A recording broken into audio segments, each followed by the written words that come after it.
बिस्मिल्लाहिर्रहमानिर्रहीम। खैबर पख्तूनख्वा में टीचिंग जो टेस्ट आ रहे हैं उसके सिलसिले में इंग्लिश का ये मेरा सेकंड लेक्चर है, लेकिन बेसिक इंग्लिश का ये फर्स्ट लेक्चर है। आज मैंने बेसिक से स्टार्ट किया है, ठीक है। लेक्चर बहुत ही इंटरेस्टिंग है, इसमें आप बहुत सारी चीज़ें जो है अगर आपने अभी तक नहीं सीखी तो आप सीख सकते हैं। वीडियो को आपने एंड तक देखना है, ठीक है। फिर भी अगर आपको कोई कंफ्यूजन है तो आप कमेंट कर सकते हैं और आप मुझे पर्सनली व्हाट्सएप पे मैसेज भी कर सकते हैं। ये हमारा जो कोर्स है बिल्कुल फ्री है, हम किसी से कोई भी पेमेंट नहीं ले रहे हैं, ठीक है। तो आप सब इसको वॉच करें और इनसे फायदा लें और दूसरों के साथ भी इसको शेयर करें। आज के लेक्चर में हम स्टार्ट लेंगे लेटर से। किससे? लेटर। लेटर किसको कहते हैं? देखिए, लेटर की हमने जो डिफिनीशन की है वो आप इस तरह कर सकते हैं कि ये आपके पास बेसिकली अल्फाबेट्स है। क्या है? अल्फाबेट्स। कहां से कहां तक? A to Z तक। अब कोई कहे कि आप मुझे एमसीक्यूज में कहे कि आप मुझे इनमें लेटर्स बताएं कि इसमें कितने लेटर्स हैं। आपको फॉर एग्जांपल 3 लेटर्स दिए गए हैं, A B C, ठीक है। इसमें A आपके पास क्या है? लेटर है। B आपके पास क्या है? लेटर है। C आपके पास क्या है? लेटर है। इनको अल्फाबेट्स भी कहते हैं। क्या कहते हैं? अल्फाबेट। इसके बाद आपके पास वावल है। याद रखिए, इंग्लिश में टोटल आपके पास जो अल्फाबेट्स हैं वो आपके पास 26 है। क्या है? 26 में आपके पास वावल जो है ये आपके पास 5 है। A E I O U, ये आपके पास कितने हैं? 5 हैं, ठीक है। 26 आपके पास अल्फाबेट्स हैं, इनको A B C, इसको हम लेटर भी कहते हैं, ठीक है। इनमें 5 आपके पास क्या है? वॉवल्स हैं। क्या है? वॉवल्स। और बाकी 5 के अलावा जितने भी आपके पास बचते हैं 26 में से, वो सारे आपके पास क्या है? कॉन्सोनेंट्स हैं, एक्सेप्ट 5 के अलावा सारे आपके पास क्या है? कॉन्सोनेंट है। जो 21 आपके पास है वो आपके पास कॉन्सोनेंट्स है, और ये 5 आपके पास क्या है? ये आपके पास वॉवल है। इसके बाद वर्ड क्या है? वर्ड। जब भी आपके पास 2 या 2 से ज्यादा आपके पास लेटर्स आपस में कंबाइन हो जाते हैं तो आपके पास क्या बनाते हैं? वर्ड। कॉम्बिनेशन ऑफ लेटर्स, ठीक है। ये आपके पास अल्फाबेट्स, 2 अल्फाबेट्स के हैं, ये जब आपस में कंबाइन हो जाते हैं तो इनसे क्या बनता है? वर्ड बनता है। फर्ज करें आपके पास एक वर्ड है ब्यूटीफुल, ठीक है। एक वर्ड है आपके पास हैप्पी, एक वर्ड है आपके पास फॉर एग्जांपल काउ। ये सारे आपके पास क्या है? ये वर्ड्स है। क्या है? वर्ड्स। इसके बाद प्रीफिक्स है। प्रीफिक्स, अगर मैं हिप्पी को ले लूं, हिप्पी, ठीक है, हिप्पी को मैंने लिया है। अब हिप्पी जो है इसके सामने मैं कोई और अल्फाबेट्स लगाऊं जो इनके मीनिंग को क्या करे? चेंज करे। तो ये आपके पास क्या है? प्रीफिक्स। प्रीफिक्स अगर आप देखिए, प्रीफिक्स में 2 वर्ड्स है। एक आपके पास है प्री, जिसका मतलब ये है कि पहले, और फिक्स जो है वो आपके पास ये वर्ड होगा। एक फिक्स वर्ड से पहले कुछ ऐसे अल्फाबेट्स लगाना जो इसकी मीनिंग में चेंज लेके आए, तो ये आपके पास प्रीफिक्स है, पहले आपने लगाना है। जैसे आपके पास प्री इंजीनियरिंग है, ठीक है। फर्ज करें, या इस इधर मैं लगा दूं अनहैप्पी, अनहैप्पी, ठीक है। या आपके पास इंजीनियरिंग है, वहां पे हम क्या लगाते हैं?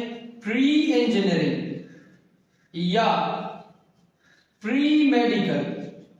तो ये सारे आपके पास जो स्टार्ट में हमने लगाए हैं, जो इनकी नेम में चेंजेस लेके आते हैं। इधर मैंने सिर्फ समझाया है कि प्री इंजीनियरिंग बेसिकली ये अनहैप्पी है, ठीक है। या इस तरह बहुत सारे वर्ड्स हैं जिसके स्टार्ट में आप कुछ और अल्फाबेट्स लगाते हैं तो इनकी मीनिंग में क्या लेके आते हैं? चेंज लेके आते हैं। तो इनको हम क्या कहते हैं? प्रीफिक्स। अब अगर मैं जो हैप्पी है इसके लास्ट पे मैं कुछ वर्ड्स ऐड करूं, जिस तरह हैप्पीली, यहां से मैंने वाई हटा दिया, ILY मैंने लगा दिया है, तो यहां पे ये जो ILY है दिस इज सफिक्स। ये आपके पास क्या है? सफिक्स है। क्या है? सफिक्स। ये स्टार्ट में अगर लगा देंगे तो आपके पास प्रीफिक्स है, जब आप एंड पे लगा देंगे ये आपके पास क्या है? सफिक्स है। इसके बाद आपके पास है फ्रेज। फ्रेज क्या होता है? देखिए, व्हाट इज फ्रेज? फ्रेज आपके पास कॉम्बिनेशन ऑफ वर्ड्स है, बट कंप्लीट सेंस ये नहीं देता है। Combination of words which does not gives us complete sense। ठीक है, जो हमें पूरा मतलब नहीं देता है। ठीक है, फ्रेज या वो मतलब नहीं देता है जो डायरेक्टली इनका होता है। ठीक है, कुछ मैं आप लोगों को अभी थोड़ा एक एग्जाम्पल के जरिए समझाता हूं। आपके पास एक एग्जाम्पल है ऑन द रोड। ठीक है, एक एग्जाम्पल है ऑन द रोड, दूसरा एग्जाम्पल है in the rain. In the rain. अब ये जो ऑन द रोड है या इन द रेन है, ये आपको कुछ खास मकसद नहीं है। एक के रोड के ऊपर, अब आपको क्या पता चलेगा कि कौन रोड के ऊपर है? इसके बाद आपके पास है इन द रेन, बारिश में। बारिश में कौन है? ठीक है, तो फ्रेज जो है वो आपको बिल्कुल वाज़ेह कॉन्सेप्ट या सेंस आपको नहीं देता है। ठीक है, फ्रेज के बाद आपके पास है सेंटेंस।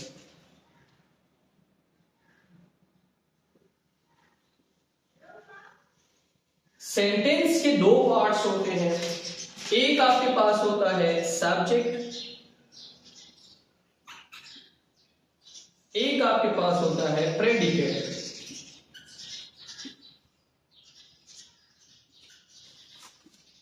सब्जेक्ट जो है वो आपके पास परफॉर्मर होता है। परफॉर्मर, ये आपके पास डूअर होता है। ठीक है, जो एक्शन परफॉर्म करता है। प्रेडिकेट ये क्या देता है? ये इंफॉर्मेशन देता है किसके बारे में? सब्जेक्ट के बारे में। ठीक है, अब मैं यहां पे एक सेंटेंस लिखता हूं, फिर आप लोगों को इंशाल्लाह इसकी समझ आ जाएगी कि ही ड्रिंक्स वाटर, या एक और सेंटेंस है शी टेक्स टी, या एक और सेंटेंस है Ali goes to school. Sentence याद रखिए, ये हमें कंप्लीट सेंस देता है। ठीक है, अब अगर यहां पे मैं लगा दूं कि Arsalan is on the road, ठीक है, या कि एक और मैं यहां पे एग्जांपल अगर हम कर ले, ठीक है, इन द रेन, के Salman is playing in the rain. Salman जो है वो बारिश में खेल रहा है। ठीक है, तो ये अब हमें कंप्लीट सेंस दे रहा है। तो सेंटेंस हमें कंप्लीट सेंस देगा और फ्रेज जो है वो हमें कंप्लीट सेंस नहीं देता है। दोनों जो है वो वर्ड्स की कॉम्बिनेशन है। अब सब्जेक्ट जो है उसको देखें। सब्जेक्ट आपके पास परफॉर्मर है। इसमें अगर आप देखें ये सारे आपके पास क्या है? सब्जेक्ट्स हैं। He, she, it, I, we, you, they. ठीक है, he, she, it, I, we, you, ठीक है, दे, ये सारे आपके पास क्या है? सब्जेक्ट्स हैं। ये परफॉर्मर, ये वो बंदे हैं जो इस यहां पे कोई काम कर रहे हैं। ठीक है, इसके बाद इसके बीच में आपके पास क्या आते हैं? ये आपके पास वर्ब है। क्या है? वर्ब। ये आपके पास वर्ब है और ये जो आपके पास बाकी बच गए ये आपके पास क्या है, ऑब्जेक्ट है। क्या है, ऑब्जेक्ट। या ये जो मुकम्मल पार्ट है इसको हम क्या कहते हैं, प्रेडिकेट। जो ऑब्जेक्ट सब्जेक्ट के अलावा बाकी आपके पास पार्ट है, ये आपके पास प्रेडिकेट है। ही ड्रिंक्स वाटर के मतलब जो भी है वो पानी पी रहा है, ठीक है। इसमें वाटर आपके पास ऑब्जेक्ट है, ठीक है। ऑब्जेक्ट क्या होता है, जिस शख्स या चीज पर काम किया जाए वो आपके पास क्या है, ऑब्जेक्ट है। जिस पर हम देखिए एक बंदा काम कर रहा है वो सब्जेक्ट है, ठीक है। जिस चीज पर काम कर रहा है वो आपके पास क्या है, ऑब्जेक्ट है। और इसके दरमियान आपके पास क्या आता है, वर्ब आता है। वर्ब आपके पास क्या है, फेल। ये आपके पास काम है, एक्शन है। क्या है, एक्शन। यहां पे क्या हो रहा है, बेसिकली यहाँ पे ड्रिंकिंग हो रही है, यहाँ पे चाय जो है वो पी जा रही है, यहाँ पे गोइंग टू स्कूल, स्कूल जो है वो जाया जा रहा है, ठीक है। ये सारे आपके पास क्या है, ये आपके पास वर्ब है। तो इंशाल्लाह नेक्स्ट लेक्चर में हम वर्ब के ऊपर आएंगे, फिर उनके जो टाइप्स है वो भी इंशाल्लाह डिस्कस करेंगे।